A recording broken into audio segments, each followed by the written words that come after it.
지난주까지 우리는 여호수아의 전반부 부분인 여호수아 12장까지를 함께 살펴봤습니다. 오늘 본문은 여호수아의 후반기에 해당하는 13장부터 21장까지의 땅의 분배에 대한 이야기의 첫 시작 부분입니다. 여호수아 1장에서 하나님께서는 여호수아에게 두 가지를 명령하셨습니다.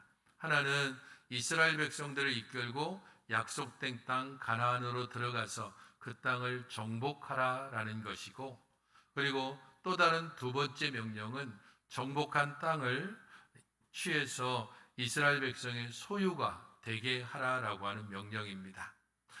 첫 번째 명령이 완수되지 않으면 두 번째 명령은 실행하기 어렵습니다. 그렇기 때문에 12장까지는 여호수아와 이스라엘 백성들이 약속된 하나님께서 약속하신 땅을 어떻게 정복했는지에 대한 내용을 담고 있고, 이제 하나님께서는 여호수아에게 두 번째 명령을 시행하라고 말씀을 하고 계시는 것입니다. 그래서 이 12지파에게 땅을 분배하는 이야기의 시작점인 오늘 본문에서 하나님께서 우리에게 주시는 교훈은 무엇인지, 땅을 분배하라라고 하는 이 첫 시작의 명령에서 우리에게 하나님께서 주시는 말씀은 무엇인지를 함께 살펴보면 좋겠습니다. 말씀드렸던 것처럼 첫 번째 명령을 여호수아가 12장까지 완수를 했고, 그렇기 때문에 13장이 시작될 수 있는 것입니다. 무엇이든지 간에 첫 번째 명령이 있고 그 명령이 온전히 다 실행되고 난 다음에 두 번째 단계로 넘어가는 것입니다. 하지만 우리들 대부분은 무엇 하나를 제대로 채우기 전에 그 다음 단계로 넘어가려고 하는 성급함과 조급함이 있습니다. 그렇기 때문에 첫 번째 것도 제대로 되지 않고 두 번째 것도 엉성하게 시작하는 경우가 상당히 있는 것입니다. 고사성어 중에서 물이 웅덩이를 다 채우지 않으면 그 다음으로 흘러가지 않는다라고 하는 고사성어가 있습니다.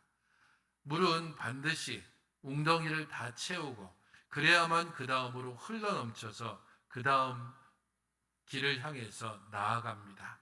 그런데 우리들 대부분이 웅덩이를 채우기 전에 튀어올라서 그저 적시다가 말라져 버리는 그런 인생을 사는 경우가 있습니다.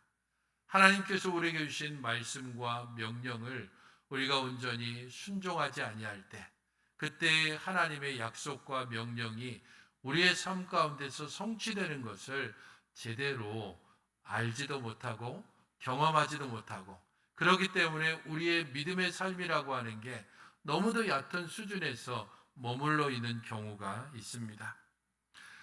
1장과 13장은 그런 면에 있어서 매우 유사한 구조를 보이고 있습니다. 표에서 보는 것처럼 1장과 13장의 상황이 유사합니다. 1장에서는 여호와의 종 모세가 죽은 후에라고 시작하고 있고, 오늘 본문에서는 여호수아가 나이가 많아 늙음에라고 그 상황에 대해서 설명합니다. 1장에서의 명령은 내 종 모세가 죽었으니 이제 너는 이 모든 백성과 더불어 일어나 이 요단을 건너 내가 그들 곧 이스라엘 자손에게 주는 그 땅으로 가라라고 명령하고 있다면, 13장에서는 너는 이 땅을 9지파와 므낫세 반지파에게 나누어 기업이 되게 하라라고 명령하고 있습니다. 그렇기 때문에 지금 1장이나 13장은 하나님께서 동일한 여호수아에게, 이제 땅을 정복할 여호수아에게 주시는 말씀이라면 그 정복한 땅을 분배하도록 명령하시는 것임을 알 수 있습니다. 출애굽 세대였던 모세가 죽은 후에 그 뒤를 이어갈 여호수아에게 1장에서 말씀하셨다면, 그 모든 것들을 완수한 여호수아에게 그의 나이가 늙었지만 그 생이 다하기 전에 해야 할 사명에 대해서 하나님께서 말씀하고 계시는 것입니다. 여호수아가 세대로 생각을 해본다면 아마도 출애굽 세대와 광야 세대의 중간쯤이라고 볼 수 있습니다. 그래서 출애굽의 혹은 광야의 1.5세대 정도쯤이라고 여호수아를 정의할 수 있습니다. 모세와 가나안을 잇는 그런 중간자로서 여호수아는 그의 역할을 잘 감당했고, 그런 그에게 하나님께서 너의 숨이 끝나기 전에 너에게 주어진 두 번째 사명을 완수하도록 명령하시는 것입니다. 나이가 많아 늙었다라고 이야기하고 있고, 또 하나님께서도 직접적으로 너는 나이가 많아 늙었고 얻을 땅이 매우 많이 남아있다라고 말씀하시는 1절을 통해서 여호수아의 나이가 어느 정도 될지를 생각해 보게 됩니다. 학자들마다 여호수아의 이때 나이를 다양하게 추정해 봅니다. 하지만 그 모든 기준은 결국은 14장에 나오는 갈렙의 나이를 기준으로 해서 갈렙보다 나이가 적은지, 갈렙과 같은지, 혹은 갈렙보다 나이가 많은지에 대해서 추측을 해봅니다. 어떤 학자들은 갈렙보다 오히려 여호수아의 나이가 적다라고 추정하는 경우도 있습니다. 하지만 이 부분들은 많은 지지를 받지는 못합니다. 많은 경우에 갈렙과 비슷한 나이든지 아니면 갈렙보다 조금 나이가 많은 것으로 추정합니다. 제가 생각하기에는 갈렙보다는 그래도 갈렙이 지금 이때의 자신의 나이를 14장에서 85세로 얘기하고 있는데, 나이가 많아 늙었고 그렇기 때문에 이 두 번째 사명을 완수하라라고 하는 말씀에 기초해 볼 때 갈렙보다는 그래도 좀 더 나이가 많지 않았을까. 여호수아가 죽은 나이가 24장에 110세로 얘기하고 있기 때문에 이때의 나이를 추산해 본다면 대략해서 한 100세 정도쯤으로 그렇게 추정을 해보는 것입니다. 일반적으로 생각해 봤을 때 여호수아의 나이가 100세, 그러면 사람들을 이끌어가고 지도해 가기에는 상당히 어려움이 있었을 겁니다. 출애굽기 33장을 보게 되면 모세를 모시는 시종으로서의 여호수아를 청년으로 그렇게 묘사를 하고 있습니다. 민수기 11장을 보게 되면 여호수아가 어렸을 때부터 모세와 함께 했다라고 기록하는 장면이 있습니다. 그런 통해서 통해 봤을 때 여호수아는 오랜 기간 모세와 함께 했고 광야의 세대를 함께 지냈고, 그가 비록 정말로 들어가고 싶었지만 약속의 땅 가나안에 들어가지 못한 상태에서 모세의 생이 끝나고 여호수아는 모세의 뒤를 이어서 이스라엘 백성들을 이끌고 이곳 가나안까지 들어왔습니다. 첫 번째 전쟁 여리고, 두 번째 전쟁 아이성, 그 이후에 중부 지역과 남부 북부 지역에 이르는 전쟁들, 이 모든 전쟁을 대규모 전쟁으로 치면은 최소 5년에서 7년간 이스라엘 전체가 함께하는 전쟁을 치렀습니다. 그리고 오늘 이 13장에 이르러서는 연대 추정을 해봤을 때에 대략적으로 가나안 전쟁 대략 16년에서 17년 정도, 그 기간 동안 여호수아는 이 모든 전쟁들을 이끌어왔고 두 번째 명령을 시행하려고 하는 것입니다. 여호수아가 이스라엘의 지도자로서 60만에 가까운 이스라엘 백성들을 군사로 데리고서 대규모 전쟁을 시작한 것이 대략 7년 정도쯤 됩니다. 그리고 그 모든 전쟁이 그쳤다라고 11장에 말한 이후에 그 이후에도 소규모 이 정복 전쟁들은 계속되어 왔고 그날들이 대략 한 10년 정도 됐습니다. 그럼에도 불구하고 오늘 1절은 뭐라고 얘기하고 있습니까? 여전히 남은 땅들이 있다라고 말합니다. 그렇게 대단했던 여호수아이고 하나님의 놀라운 은혜 가운데서 순식간에 가나안 중부 지역을, 남부 지역을, 북부 지역을 점령해 나갔던 이스라엘입니다. 그 전쟁이 거의 10년이 넘는 세월 동안 이어지는 가운데서도 여전히 남은 땅이 있다는 사실은 하나님께서 약속하시고 그 약속이 성취되기까지 얼마나 많은 시간이 필요한지를 우리에게 알려주고 있습니다. 때때로 우리는 우리들이 하나님 앞에 구하고 우리가 하나님 앞에 기도하는 것들이 속히 이루어지기를 원하는 마음에 조급해지는 경우를 보게 됩니다. 하지만 오늘 경우에서 보는 것처럼 이스라엘은 군사로 동원할 수 있는 사람들만 60만이었습니다. 이스라엘에게 있어서 이 60만이라고 하는 대군은 가나안을 여러 서로 나눠서 충분히 다 점령할 수 있을 만큼 그만큼 이스라엘의 군사력은 상당했습니다. 물론 가나안 사람들은 철로 무장하기도 했고 무기적인 측면이나 그들이 성 안에 있다는 것 때문에 쉽게 점령하기는 어렵겠지만 나름 노력을 하고 그들이 전략만 잘 짠다면 이 10년이 넘는 기간 동안 충분히 점령할 수 있었을 겁니다. 그럼에도 아직 남은 땅이 있다는 것, 이 전쟁이 그렇게 쉽게 끝날 수 없는 것이고 그렇기 때문에 여호수아에게 있어서 이 두 번째 명령, 땅을 지파별로 분배하라는 것은 그에게 있어서 마지막 사명인 것입니다. 2절부터 6절은 그에게 주어진 남은 땅들의 목록이 나오고 있습니다. 3절, 2절과 3절을 보게 되면 남방 블레셋의 주요 5 성읍이 나옵니다. 가사, 아스돗, 아스글론, 가드, 에그론의 이름이 나오고 4절에서는 북쪽 베니게의 해안 지역이 나오고 있습니다.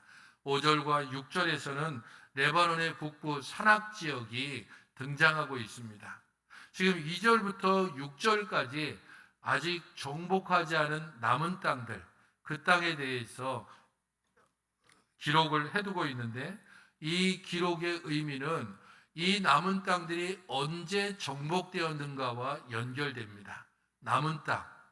그래서 각 지파에게 분배됐고 각 지파가 그 땅을 충분히 정복할 수 있을 거라고 생각했을 겁니다. 남방의 블레셋 주요 5 성읍들, 이 성읍은 단 지파에게 주어졌습니다. 하지만 단 지파가 점령하기도 했고 좀 더 그 지역을 확장하기도 했지만 사사기 후반부에 되면 단 지파 중에 일부가 아직 기업을 얻지 못해서 여기저기를 떠도는 모습들을 보이게 됩니다. 왜냐하면 그들이 지금 분배받은 단 지역은 블레셋 사람들이 있기 때문입니다. 이 블레셋 사람들은 크고 장대한 사람들이기도 했고 특별히 그들은 철기 무기를 가지고 있었습니다. 대부분 이스라엘 사람들이 아직 총동제의 무기를 가지고 있는 상황에서 철제 무기는 엄청난 힘을 가지고 있습니다. 그렇기 때문에 그 지역을 점령하는 것이 쉽지 않았습니다. 사무엘하 13장을 보게 되면 구슬 지역에 대한 이야기가 나오는데 다윗은 구슬 지역에 있는 사람과 결혼을 통해서 동맹을 맺고 그것을 통해서 어느 정도 그 지역을 점령합니다. 그래서 2절과 3절에 나오는 이 지역, 곧 남방의 블레셋 지역은 다윗 때에 가서야 겨우 무력으로 정복하거나 혹은 결혼을 통해서 동맹을 맺는 과정을 통해 어느 정도 그 땅을 정복하게 됩니다. 시기적으로 본다면 여호수아가 땅을 나누어 준 때로부터 400년 이상이 걸려서야만 겨우 그 땅을 점령할 수 있었습니다. 4절에 등장하는 북쪽의 베니게 해안 지역, 가나안과 시돈 사람에게 속한 지역들, 그 지역도 다윗 시대에 가서야 겨우 경계선에 편입이 됩니다. 역시 400년이 지나서야 그 남은 땅이 이스라엘에 편입됩니다. 5절과 6절에 나오는 레바논의 북쪽 산악지역, 그 땅은 훨씬 더 긴 시간이 걸려야만 했습니다. 그 땅은 솔로몬 시대의 북쪽 경계선으로 등장합니다. 열왕기상 8장 65절을 보게 되면 여기 5절과 6절에 나오는 이 지역이 솔로몬의 북쪽 경계 지역으로 등장합니다. 그렇다면 이 지역을 점령하는데 어느 정도 시간이 걸렸냐 하면 사사시대 350년, 그 이후에 이스라엘의 첫 번째 왕 사울 시대 40년, 다윗 치세가 또 40년, 그러면 80년입니다. 350년에 80년을 더하면 430년이고 솔로몬의 치세 기간도 또한 40년입니다. 물론 40년 전체가 아니겠지만 최소 450년 이상이 걸려서야만 5절과 6절에 등장하는 이 땅이 이스라엘의 북쪽 경계 지역으로 들어오게 됩니다. 왜 이런 일들이 벌어질까요? 하나님께서 그 땅을 주시겠다고 약속하지 않아서일까요? 하나님께서 그 땅을 너희들에게 주겠다고 약속하고 그 땅의 백성들을 쫓아내려는 그러한 분명한 계획에 대해서 말하지 않았을까요? 그렇지 않습니다. 6절을 보십시오. 6절을 우리가 함께 같이 읽어보시겠습니까? 6절입니다. 시작.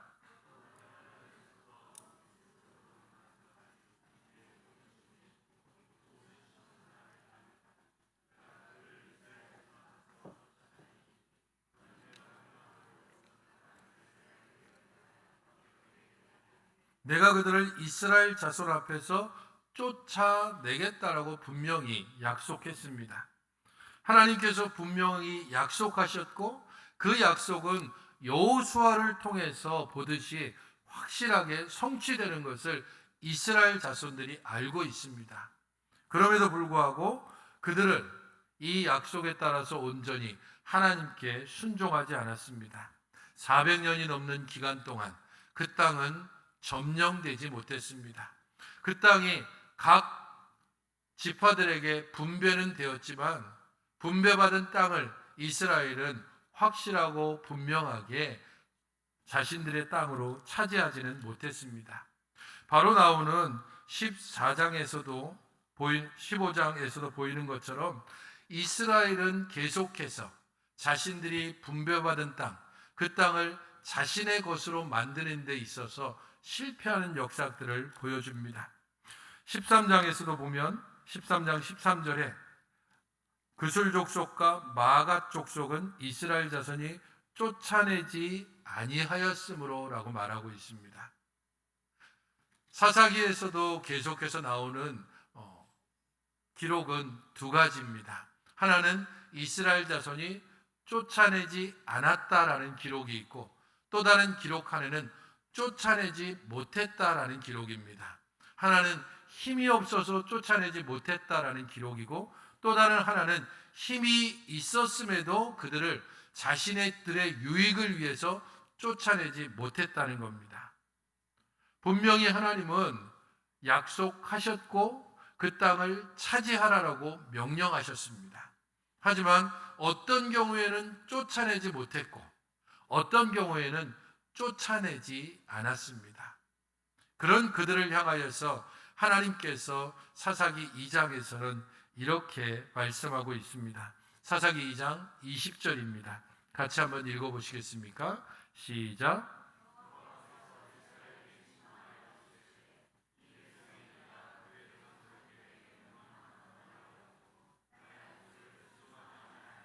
왜 400년이 넘는 기간 동안 그 땅을 제대로 차지하지 못했을까? 하나님께서 말씀하듯이 조상들에게 명령한 언약을 어겼고 나의 목소리를 청종하지 않았다라고 말씀합니다. 내가 너희들에게 약속한 바를 어겼다라고 하는 것은 신뢰하지 못했다라는 뜻도 됩니다. 줄 것이다, 주었다라고 분명히 약속했음에도 불구하고 쫓아내겠다라고 약속했음에도 불구하고 힘이 없어서라는 이유로 저 사람들 쫓아내는 것보다는 그냥 두고 저 사람들에게 조공을 받든지 필요할 때 우리들 노예로 부리든지 그러는 게 훨씬 좋겠습니다라고 하는 현실적인 자기 유익을 들어서 쫓아내지 않거나 쫓아내지 못한 그것이 바로 하나님께서 명령한 언약을 어기는 것입니다. 또한 나의 목소리를 청종하지 않았다라고 말씀하고 있습니다. 가나안 이방 민족들이 섬기던 우상을 섬기고 하나님께서 그 땅에 들어가면 너희들은 이렇게 행해야 된다라고 레위기에서도 말씀하시고 민수기에서도 말씀하시고 또한 신명기를 통해서도 말씀하셨습니다. 이 여호수아서에서는 22장부터 24장까지 계속해서 말씀했고, 여호수아는 그의 마지막에 너희들 그 땅에 들어가서 마음대로 한번 해봐라. 그 땅의 우상들을 섬기든지 말든지 너희들 멋대로 한번 해봐라. 그렇지만 나와 내 집은 여호와를 섬기겠다라고 그렇게 말한 것을 들었음에도 그들은 그 땅에 들어가서 자신의 땅을 분배받은 이후에 하나님의 말씀을 온전히 따르지 않았습니다.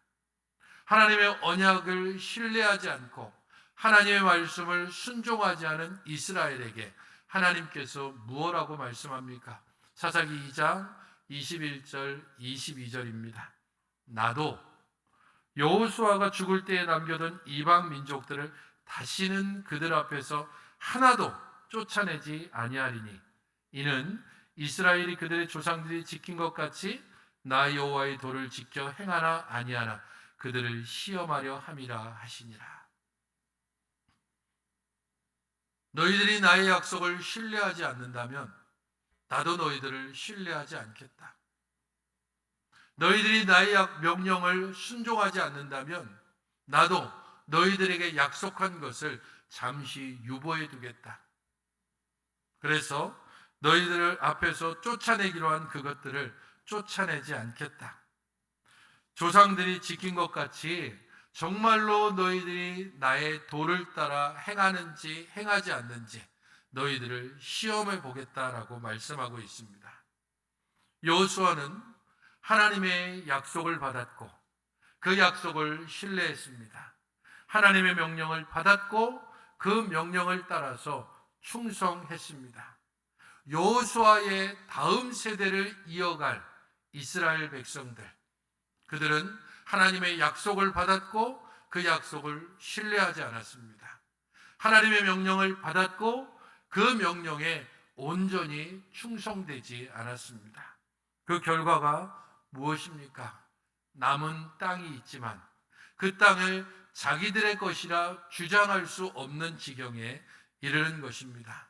사사기의 역사를 보는 것처럼 그 땅의 주인이 오히려 그 땅의 노예로 사는 역사를 우리는 사사기를 통해서 살펴보는 것입니다. 사랑하는 성도 여러분, 이스라엘에게 하나님께서 약속하셨고 하나님의 명령에 순종할 때 이 약속은 그대로 이루어졌습니다. 하지만 그 약속을 신뢰하지 않았을 때 하나님의 약속은 그들의 당대에 성취되는 것을 보지 못하고 100년, 200년, 300년, 400년이 지나서 그 약속을 신뢰하며 믿음으로 나아간 다윗 때에야 겨우 그 남은 땅이 이스라엘의 땅이 되었습니다. 하나님의 약속이 변한 것이 아닙니다. 하나님의 약속은 우리들의 순종을 통해 신뢰를 통해 현실화되는 것입니다. 하나님의 약속은 그냥 앉아서 기다리고만 있는다고 되는 것이 아니고 이 약속을 믿고 신뢰하며 그 약속하신 명령을 따라 행하는 주의 백성을 통하여서 현실적으로 드러나지고 성취되어집니다. 구약시대에 이스라엘에게는 가나안 땅을 약속으로 주셨고 이 약속을 신뢰하며 이스라엘 백성을 데리고 요단으로 들어간 여호수아에 의해서 중요 지역은 점령했습니다. 하지만 그 다음 세대에게 넘겨진 사업, 그 일들은 그들의 약속에 온전히 신뢰하지 않을 때 그 땅의 정복은 오랜 기간 미루어져야 했습니다.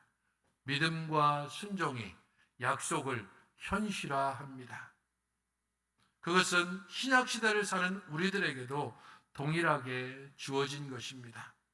구약시대의 이스라엘 백성들에게 약속의 땅을 곧 가나안 땅을 그들에게 보여주었다면 신약시대를 사는 우리들에게는 예수 그리스도를 통하여 하나님의 나라를 약속으로 주셨습니다. 이 하나님의 나라를 우리는 소망 중에 바라보며 이 땅을 살아가고 있고 단지 그냥 소망 중에 보이지 않는 하나님의 나라를 바라보면서 사는 그런 날들이 아니라 이 땅 가운데서 하나님의 나라를 맛보고 또한 그 하나님의 나라를 경험하며 살도록 하셨습니다. 갈라디아서 3장 29절은 우리에게 이렇게 말씀하고 있습니다. 같이 한번 읽어보시겠습니까? 시작.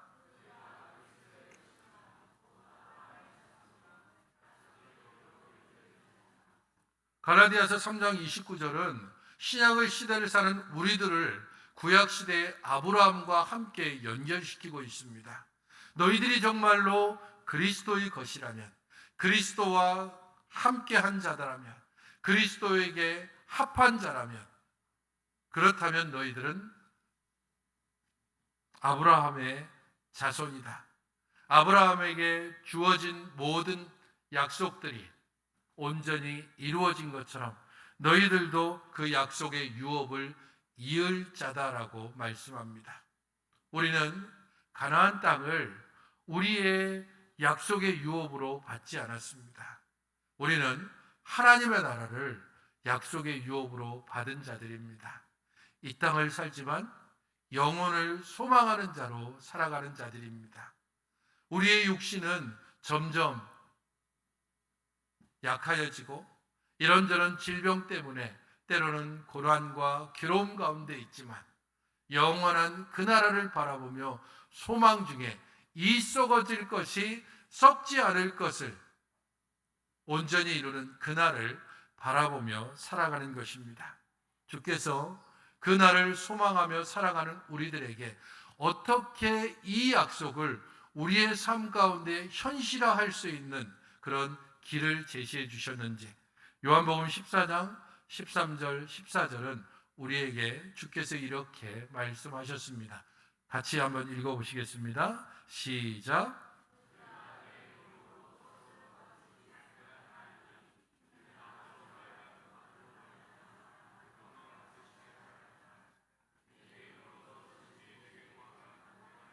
내 이름으로 무엇이든지 내게 구하면 내가 행할 것이다. 주님께서 분명히 그렇게 약속하셨습니다. 나의 이름으로 구하면, 믿고 구하면, 신뢰함으로 구하면, 그러면 내가 반드시 그것을 행할 것이다. 아버지께 구하고 아버지께는 그것을 반드시 성취하실 것이다 라고 약속하시는 것입니다. 그러나 정말 우리들이 기도하고 구한 모든 것들이 우리 손에 쥐어졌습니까? 우리가 간절히 구하며 주 앞에 간구하는 모든 것들이 실제로 내 삶 가운데 그대로 성취되었습니까? 갑작스런 질병으로 고통 가운데 하나님께 부르짖으며 하나님, 나의 질병에서 나를 회복시켜 주시고 나를 치유하여 주시옵소서라고 그렇게 기도할 때에 갑작스럽게 내 몸에 있던 모든 병들이 깨끗하게 나아지고 건강하게 회복됐습니까?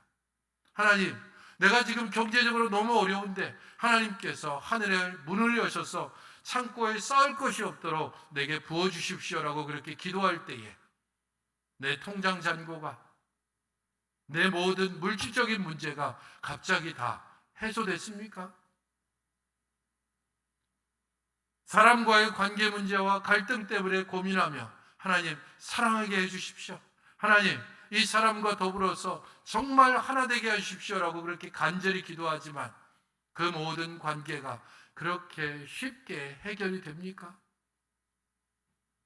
세월이 지나고 시간이 지나고 많은 날들이 지나면서 우리들이 간구하고 기도하지만 그 모든 것들이 온전히 이루어지지 못한 채로 때로는 원망과 불평 가운데 우리의 날들을 지나는 때가 있습니다. 그러나 그렇다면 하나님의 약속은 신뢰하지 못하는 약속입니까? 예수님의 이 약속은 신뢰하지 못할 거짓입니까? 주의 약속은 온전하며 주의 약속은 분명히 이루어지고 주께서 약속하신 바들은 반드시 성취되어집니다. 하지만 우리의 현실과 주의 약속 사이에 많은 거리감이 있기 때문에 때로 우리는 절망하며 낙담하고 실망하며 돌아서는 일들이 있습니다. 그러므로 우리는 야고보서의 이 말씀을 기억해야 합니다. 야고보서 4장 2절 3절은 너희가 얻지 못함은 구하지 아니하기 때문이요 구하여도 받지 못하면 정욕으로 쓰려고 잘못 구하기 때문이라. 이스라엘이 하나님 앞에 자신들에게 주어진 땅을 얻고 싶지 않았겠습니까? 저 땅 우리에게 주셨으면 저 땅에 있는 가나안 족속들 다 몰아내고 우리가 그 땅의 주인으로 든든히 서기를 원합니다. 그러면서 부르짖어 외치지 않았겠습니까? 사사기의 역사를 보십시오. 범죄하고 하나님께서 징계하고 이스라엘이 부르짖고 하나님께서 사사를 세워서 구원하면 그러면 다시 또 범죄하고 그러면 하나님께서 또 이방 백성을 통해 징계하고 부르짖고 사사를 통해서 구원하고 그 역사들을 끊임없이 반복하고 있습니다. 오늘날 우리에게도 그런 일들이 일어나고 있지는 않습니까? 하나님의 약속은 변함없는데 예수님의 이 말씀은 결코 변하지 않고 그대로 이루어지고 있는데 우리 안에 구하지도 않고 때로는 정욕으로 쓰라고 내 욕심을 따라 하나님 이때까지 해줘야 됩니다. 이렇게 해줘야 됩니다. 그러면서 하나님을 감히 우리 자신들이 조종하려고 하는 그런 어리석음과 불신앙으로 나아가지는 않았는지 때때로 우리 하나님의 때를 기다리는 인내심과 그리고 기다림의 시간보다는 너무도 조급하게 하나님 이거 진짜 안 보이십니까? 라고 그렇게 다그치듯이 나아가는 그런 어리석음이 우리 가운데 있지는 않았는지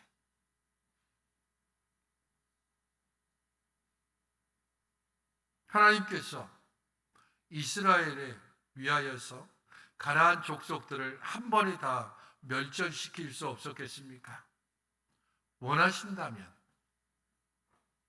전혀 아무런 무기도 없이 견고한 여리고성을 무너뜨릴 수 있는 하나님입니다. 하실 수 있다면 하나님께서는 우박을 내리셔서 사람들을 군사들을 다 죽이실 수도 있는 분입니다. 하나님께서 믿음의 기도를 들으셔서 해와 달을 멈추게도 하시는 분입니다. 그런 하나님께서 그의 백성들이 믿음을 따라 간절히 구하며 신뢰하며 나아오는 그 모든 기도를 들으시고 응답하시는 것은 너무도 당연합니다. 문제는 우리의 시간을 하나님의 시간보다 너무도 빠르게 움직이고 있다는 것이고 우리의 마음이 하나님의 마음과 함께 닿으려고 하지 않고 우리 마음에 하나님의 마음을 자꾸 끌어당기려고 한다는 것입니다. 인내하며 기다리며 우리의 남은 땅들 그것이 우리의 질병의 문제든 그것이 우리의 재물의 문제든 관계의 문제든 우리들이 간절히 원하는 우리의 미래와 관계된 것이든 이 남은 땅은 주께서 이미 우리에게 주신 것임을 분명히 믿고 주의 날을 기다리며 우리 하나님의 약속과 명령을 따라 믿음의 길을 따라 행하시는 여러분들이 되시기를 그리하여 이 땅을 살지만 하나님 나라의 풍성함을 일상 가운데서 조금씩 맛보다가 마지막 그날에 완전한 하나님의 나라를 영광 중에 누리시는 여러분들이 되시기를 주님의 이름으로 축원드립니다. 기도하시겠습니다. 주 하나님 아버지, 저희들을 주의 은혜 가운데 붙드시고 주의 말씀 가운데 온전히 주관하여 주시니 감사를 드립니다.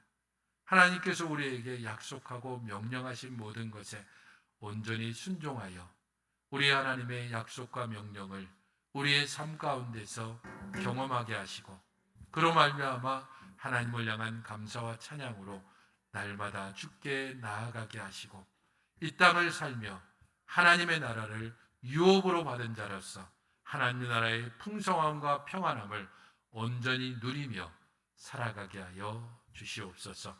예수님의 이름으로 기도하옵나이다.